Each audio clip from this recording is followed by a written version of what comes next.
여러분은 이런 질문을 해보신 적 있으신가요?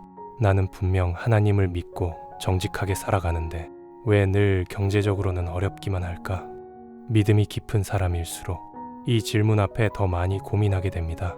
정말 열심히 기도하고 최선을 다해 일하고 주일 예배도 빠지지 않는데 왜 내 통장은 늘 마이너스고 생활은 팍팍하기만 한 걸까요?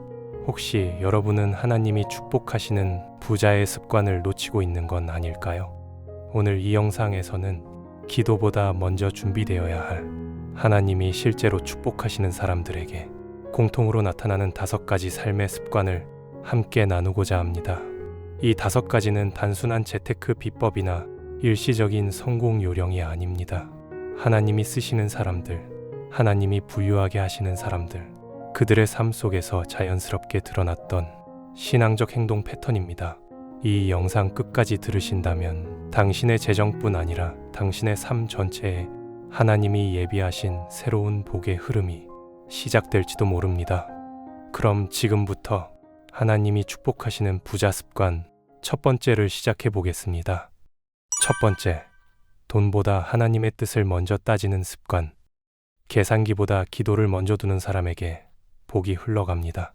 살아가다 보면 반드시 마주치는 순간이 있습니다. 돈이 걸린 선택, 기회는 눈앞에 있는데 그 선택이 하나님 앞에서 정직한 것인지 아닌지는 애매합니다. 이건 지금 아니면 안 되는 기회야. 어차피 다들 이렇게 하잖아. 나만 바보 될 순 없지. 우리는 그 순간 하나님보다 먼저 계산기를 꺼내듭니다. 수치가 괜찮으면 결정하고 손해일 것 같으면 멈춥니다. 기도는 그 다음입니다. 그런데 여러분, 그 순간 하나님은 우리 마음의 우선순위를 보고 계십니다.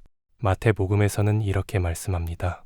한 사람이 두 주인을 섬기지 못할 것이니 하나님과 재물을 겸하여 섬기지 못하느니라. 여기서 말하는 재물은 단순한 돈 그 자체가 아닙니다. 결정의 기준이 되는 실제 주인을 의미합니다. 당신의 선택이 하나님보다 돈을 먼저 기준으로 삼는다면 당신의 주인은 돈입니다. 하나님은 우리가 돈을 벌지 말라고 하시지 않습니다. 오히려 정직하게 번 돈, 지혜롭게 번 돈, 사명 따라 움직인 돈을 축복하십니다. 문제는 그 과정에서 돈이 하나님보다 먼저 앞서기 시작할 때입니다. 그때부터는 아무리 기도해도 응답이 막히고 복이 축적되는 게 아니라 흘러버리기 시작합니다. 창세기 13장에서 아브라함과 조카 롯은 서로 가진 것이 많아져 함께 살 수 없게 되자 땅을 나눠 가지기로 합니다. 이때 아브라함은 조카 롯에게 말하죠. 내가 좌하면 나는 우하고 네가 우하면 나는 좌하리라. 롯은 어떤 선택을 하나요? 소돔과 고모라, 물이 넉넉하고 초지가 풍부한 곳을 선택합니다. 그 땅이 애굽 같고 여호와의 동산 같았더라고 성경은 기록합니다. 표면적으로는 최고의 땅이었습니다. 하지만 롯은 결정하기 전에 하나님께 묻지 않았습니다. 결과는 어떻게 되었을까요? 그는 결국 소돔과 고모라를 선택하고 온 가족이 멸망 직전까지 가는 파멸을 겪습니다. 반면 아브라함은 하나님께서 예비하신 땅을 향해 걸어갑니다. 손익계산보다 하나님의 뜻을 먼저 따랐기 때문에 아브라함은 하나님께 복을 맡은 사람이 되었고 그 복이 다른 사람에게까지 흘러가게 된 것입니다. 이것이 바로 핵심입니다. 하나님보다 돈을 먼저 따지는 습관은 당장은 이익을 가져오는 듯하지만 장기적으로는 하나님이 준비하신 진짜 축복을 가리는 눈이 됩니다. 반대로 하나님을 먼저 바라보고 손해일지라도 하나님 뜻에 맞는 선택을 하는 사람은 시간이 흐를수록 축복을 받습니다. 잠언 16장 3절 말씀을 기억하시나요? 너의 행사를 여호와께 맡기라. 그리하면 너의 경영하는 것이 이루리라. 여기서 맡기라는 건 단순히 도와달라는 의미가 아니라 먼저 하나님의 판단을 기다리라는 뜻입니다. 혹시 지금 여러분들도 계산기를 먼저 꺼내들고 싶은 선택이 있지 않나요? 이 길이 이익인가? 내가 얼마나 버는가를 먼저 묻기보다 이 길이 하나님이 기뻐하시는가를 먼저 물으십시오. 그 질문 하나가 당신의 인생을 세상의 방식에서 하늘의 방식으로 전환시켜 줄 것입니다. 이것이 바로 부자가 되기 시작하는 첫 번째 태도입니다. 두 번째, 당장 손해처럼 보여도 하나님 뜻이라면 기꺼이 선택하는 습관. 하나님은 때로 손해를 통해 축복의 문을 여십니다. 그거 하면 손해야. 왜 나만 양보해야 하지? 바보처럼 살지 마. 세상은 그렇게 안 돌아가. 이런 말들 자주 하시죠. 우리는 세상 속에서 살아가며 늘 이익이 되는가 손해인가를 기준으로 선택합니다. 합리적인 판단처럼 보이지만 그 기준 안에는 자주 하나님이 빠져 있습니다. 믿음의 사람은 손해를 두려워하지 않습니다. 왜냐하면 그 손해가 하나님의 뜻 안에 있다면 그 끝은 반드시 축복이 되기 때문입니다. 성경을 보면 하나님께 축복받은 사람들은 언제나 세상 기준으로 보면 손해보는 선택을 했던 사람들입니다. 요셉을 떠올려 보세요. 보디발의 아내의 유혹을 뿌리치고 오히려 누명을 쓰고 감옥에 갇히는 길을 택합니다. 잠시만 타협하면 편해질 수도 있었을 텐데 그는 하나님 앞에 죄 짓는 것을 거절했습니다. 결과는 어땠을까요? 감옥을 거쳐 하나님의 때에 애굽의 총리로 올라섭니다. 믿음의 원리는 단순합니다. 순종의 대가는 언제나 잠시 손해처럼 보입니다. 하지만 그것은 축복으로 가는 경로일 뿐 결코 끝이 아닙니다. 오늘날 우리도 마찬가지입니다. 세상은 말합니다. 눈치껏 살아라. 양보하면 바보 된다. 정직하면 손해본다. 하지만 하나님은 묻습니다. 너는 나를 얼마나 신뢰하느냐? 손해보는 선택을 두려워하지 않는다는 것은 내가 그 결과를 하나님께 맡긴다는 의미입니다. 불공정한 상황에서 참는 것, 정직하게 말하다 불이익을 당하는 것, 자신의 이익보다 타인을 먼저 배려하는 것, 이 모든 행동은 세상에선 미련해 보이지만 하나님 앞에서는 지혜로운 선택입니다. 당신이 지금 무언가를 포기해야 할 상황에 있다면 그 포기가 하나님의 뜻에 순종하기 위한 것이라면 그건 손해가 아니라 씨앗입니다. 하나님은 그 씨앗을 자라게 하시고 그 열매를 반드시 보상하십니다. 손해를 두려워하지 않는 습관, 그건 하나님이 믿을 수 있는 그릇이 되는 첫걸음입니다. 세 번째, 결정을 기도로 시작하는 습관. 우리는 매일 수많은 결정을 합니다. 작게는 오늘 점심 메뉴부터, 크게는 직장 이직, 사업 확장, 재산 운용, 자녀 진로까지. 그런데 그 수많은 결정 속에서 당신은 몇 번이나 기도로 시작하고 계신가요? 많은 신자들이 이렇게 말합니다. 일단 해보고 잘 안 되면 기도하죠. 정 안 풀리면 그때 하나님께 묻겠습니다. 하지만 하나님은 마지막에 불려오는 자문위원이 아니라 처음부터 함께해야 할 인도자입니다. 잠언 3장 6절은 이렇게 말합니다. 너는 범사의 그를 인정하라. 그리하면 내 길을 지도하시리라. 범사의 그를 인정하라는 건 모든 일에 하나님을 인정하라는 뜻입니다. 그리고 그렇게 할 때 하나님이 당신의 길을 지도하신다고 하셨습니다. 성경은 인간의 계획이 얼마나 부족하고 얼마나 자주 어그러지는지를 반복해서 경고합니다.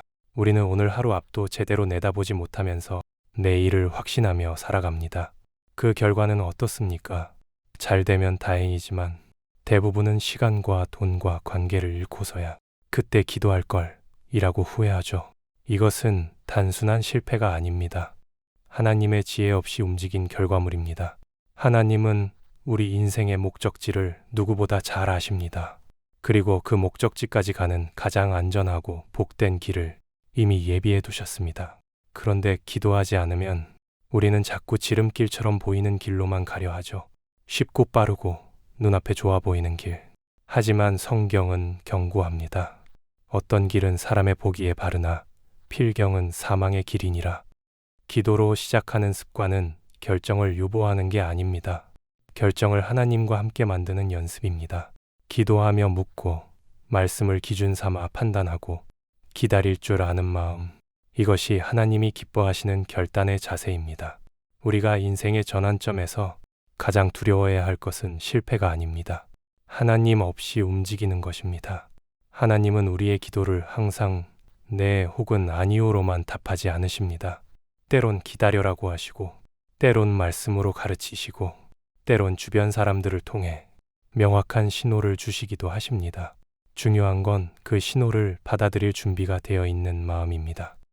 지금 당신의 삶에는 기도 없이 결정된 일들이 너무 많지 않나요? 그리고 그 결정들이 당신의 인생을 더욱 어렵게 만들고 있진 않습니까? 지금이라도 늦지 않았습니다. 하나님은 언제나 당신이 돌아와 상의하길 기다리고 계십니다. 기도로 시작하는 결정은 반드시 기적으로 이어집니다.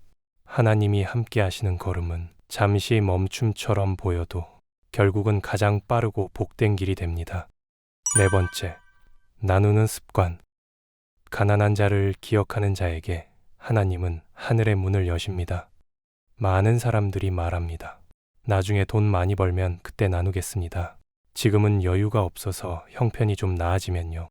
하지만 하나님이 보시는 건 금액의 크기가 아닙니다. 마음의 크기, 습관의 방향성입니다. 성경은 말합니다. 가난한 자를 불쌍히 여기는 것은 여호와께 꾸이는 것이니 그 선행을 갚아주시리라. 이 말씀을 자세히 보세요.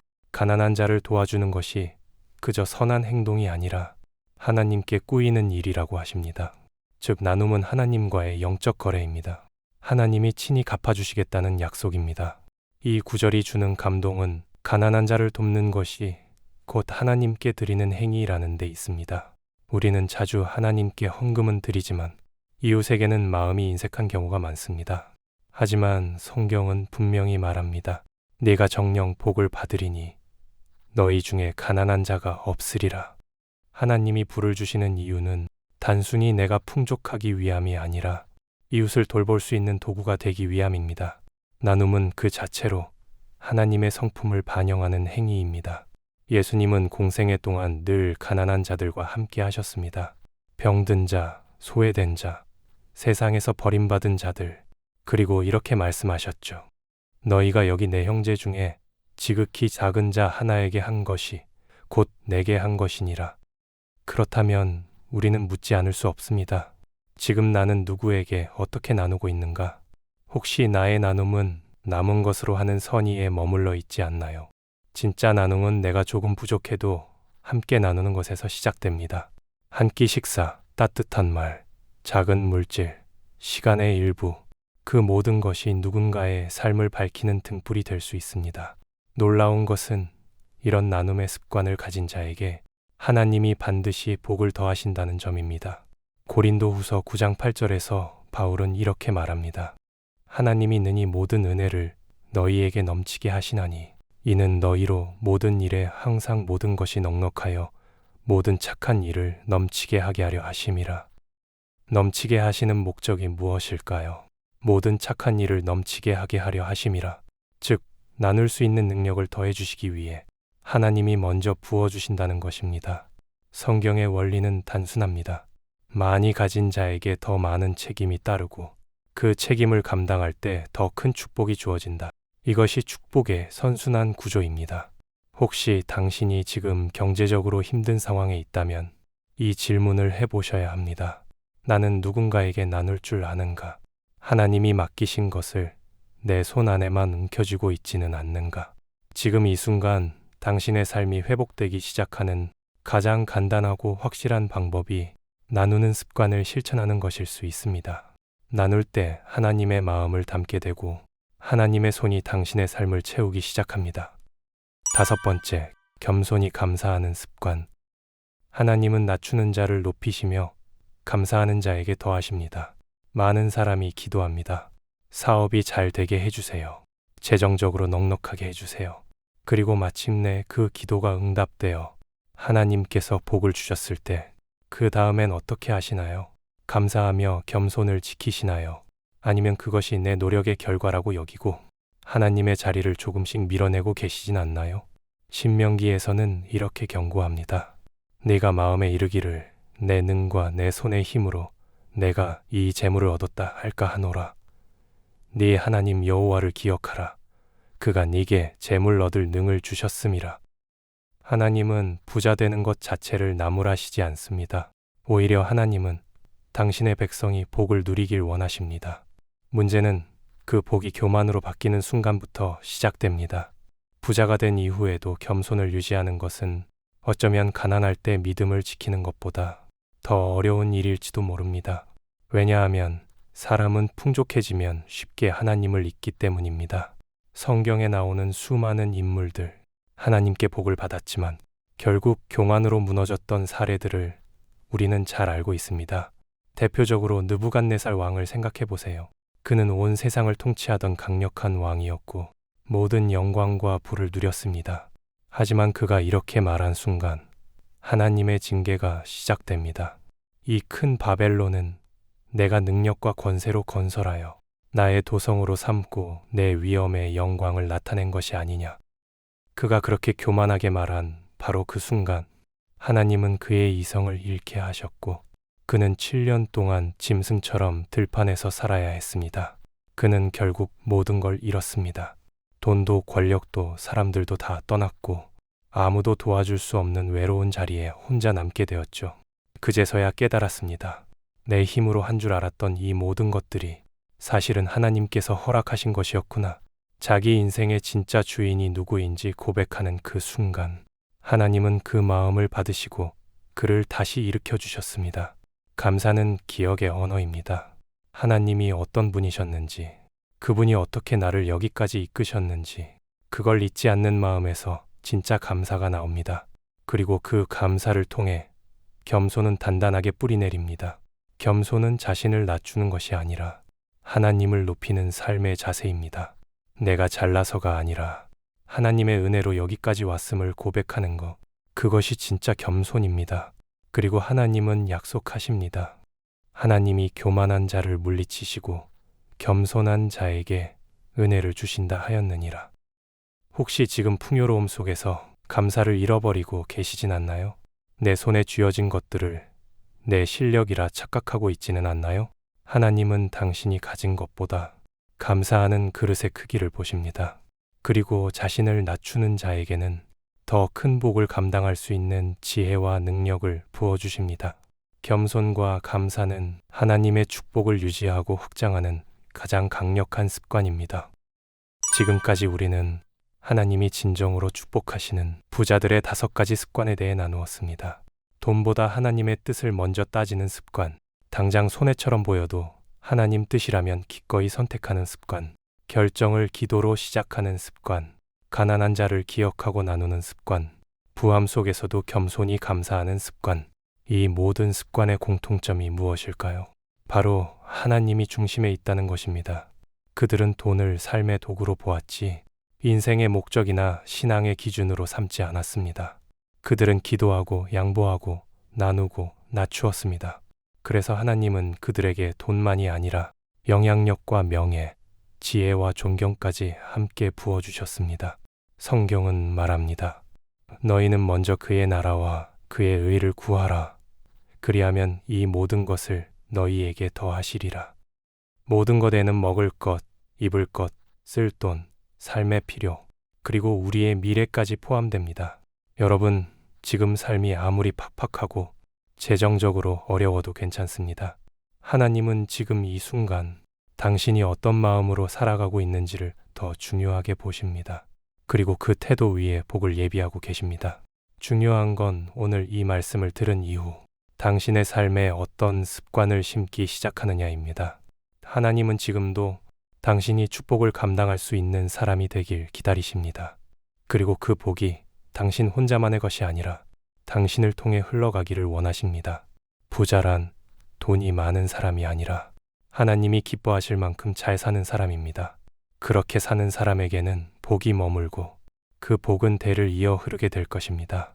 하나님의 축복 안에서 진짜 부자의 삶을 살아가길 소망하신다면 여러분의 생각과 느낀 점을 댓글로 함께 나눠주세요. 좋아요와 공유는 더 많은 분들께 복의 통로가 됩니다. 주님의 지혜가 여러분의 삶에도 풍성히 임하시길 축복합니다.